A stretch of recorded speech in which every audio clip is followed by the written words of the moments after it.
the one thing is, if you could introduce yourself, just say who you are and what you want to talk about. You can stand up, I think, so there are people at the back who don't see it. Mark Sola is a student of the third course of political science.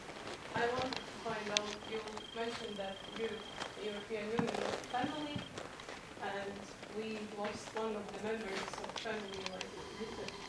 So what do you think? Do we need to fight to get this member of family back at home, or we need to focus on our problems more? Brexit, I knew. Of course. Life is funny sometimes.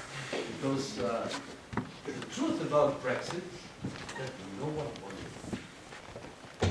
Even those who campaign strongly for it. Because it all started in a very political way. And in a very low way. Because David Cameron had a problem. He had a problem within his own party, because the Conservative Party is severely split in the middle, Europhobes and Europhiles. Before the elections, he decided that in order to consolidate his party, to provide the support for him as Prime Minister and as leader, he should give something to the Europhobes, to those who are against the European Union.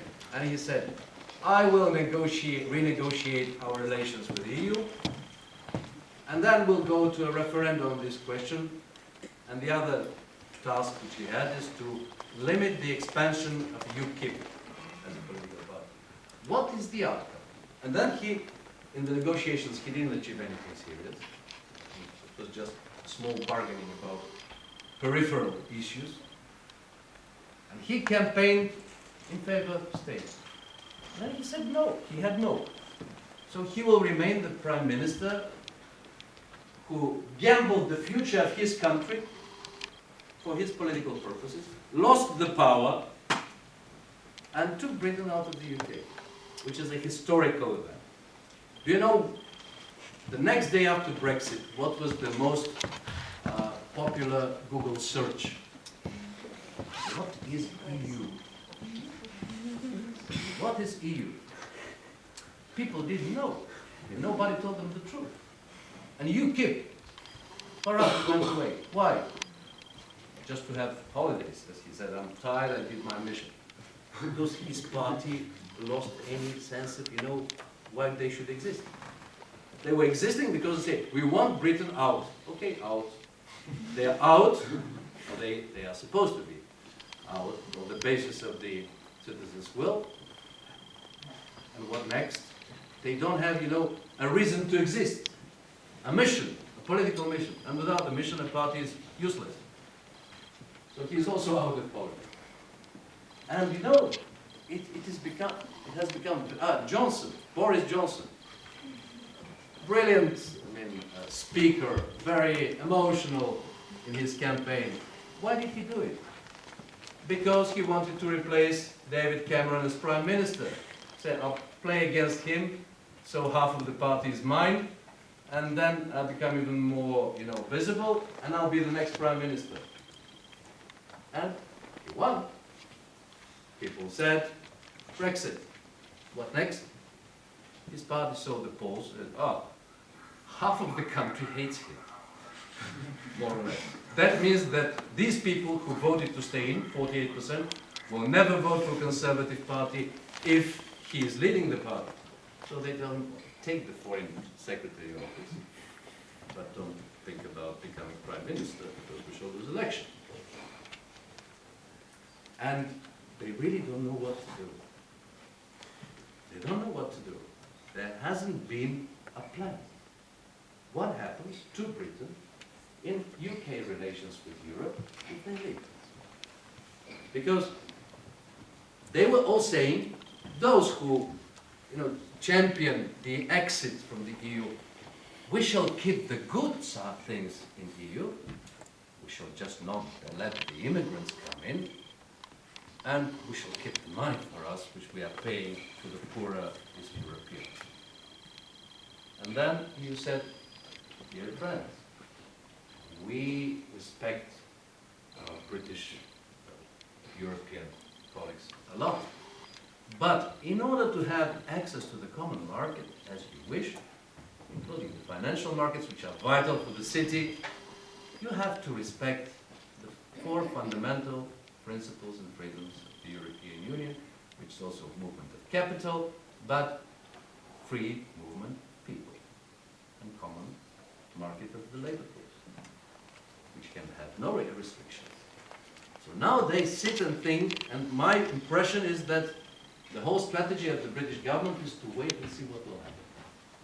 Would the mind of the people change or not? And then a miracle solution may come out from the sky. Well, it will not. If you don't have a strategy, someone else will be imposing his or her strategy on you. The European Union, in the European Union there were mixed feelings after this event. More or less everyone was shocked, because it was not expected. Everyone was thinking that after all the Brits are reasonable, pragmatic people. They wouldn't do such a gamble with their destiny of their own country. Because it's not only about being in the EU, but there are many, many other questions which arise. For example, what happens in Northern Ireland? Because the Good Friday Agreement, which was signed under Tony Blair in the late 90s, was to a great extent achieved after decades of not civil war, but big turbulences and terrorism, because both countries were in the European Union. And this helped a lot. You know what happens now? Nobody knows. And mainly those who are responsible to know. What happens to Scotland? Because Scotland voted not unanimously, but with a huge majority to stay in. And there is a pending issue of the Scottish referendum, because they say, oh, we want, you want out, we want in. So we want out of the EU to be, out of Britain to be in the European Union. So it's a big issue. I don't think that the European Union should make efforts, as you say, to bring them back. We cannot back. If you don't want, it's your decision, it's your sovereign decision, we respect it. Let's make this divorce in the most civilized way, but don't expect, please, that you will be specially treated, because Britain was specially treated for many decades. They were paying proportionally much less than Germany or other countries as fee to the membership in the European Union. So their contribution was less than it should be economically. So if they expect special treatment and all the benefits in the Union without being members, I think that the mood is very clear. No way. And many people actually even, say, okay, UK was always blocking any effort for further integration. And this is the moment when we can really use the fact that they're out and finally do something more. And again, indeed, there is a big debate, more Europe, less Europe. Sometimes it's completely distorted by politics and politicking. But in reality, there are areas where we really need more Europe. Look at the, again, refugee and migration crisis. Can any country solve it on its own and deal with it on its own? We're seeing that even Germany, which is the biggest country, the most populous, the strongest economy, has problems doing alone. Or Sweden, which is the second destination for most refugees, with how many? 8 million population? How can they handle 500,000, let's say, refugees coming in a couple of years? Well, it's really changing the whole balance of the society and the welfare state and many other things. Or if, by any means, 500,000 refugees fleeing from war somewhere or instability somewhere knock at the door of Latvia, can you? No, you can't. You're complaining about 23. And this is a big debate, yeah? So, on this issue, we need more Europe. Because every country on its own will be drowned in this sea of insecurity in the global world. The other area, terrorism. Thanks God, your country for the time being, my country, we are not direct targets. But who knows? At a certain stage, the terrorists decide for one or another reason to strike here or there, nobody can be safe. So, on cooperation against terrorism, of course we need bigger cooperation, because in Paris, as you saw, there were hundreds of people killed in terrorist attacks there. It was not refugees, it was not foreigners, it was citizens of the European Union. So the services within the European Union definitely need to cooperate more on this. Or on external policy. I know it's very sensitive, and I know that every country has its tradition, dignity, interests, etc. But in the end, if we don't work collectively with common will on crises like Syria, trying to find a political solution there, then we shall have more refugees knocking at our door. And if every country in Syria or in Libya or somewhere else pulls in different directions, nothing will happen, because the different vectors of the efforts will eliminate each other. So Brexit is a problem. It's a psychological, political problem for EU, because for the first time a country wants to leave and is leaving on the way to the Hammers. Nobody's sure, by the way, completely. No one is sure that it will really happen. Because after negotiations, which will happen one way or another, probably next year they will start, the outcome, who knows what it will be economically, then British people may say, we didn't think that this is the outcome. You didn't tell us, so let's vote again. Who knows? I cannot bet on anything.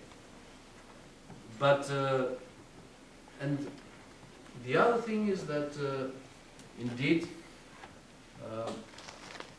we need to learn and to have the political will again to export stability. To export stability, which means to work for peace around the European Union, to work for economic stability and prosperity in the countries like North Africa, Middle East, so people have jobs there. We need to invest. And again, our opponents will say that we don't have the money. Well, if you don't have the money for this, you will need to find money for refugees. Simple as that. It's a matter of political choice.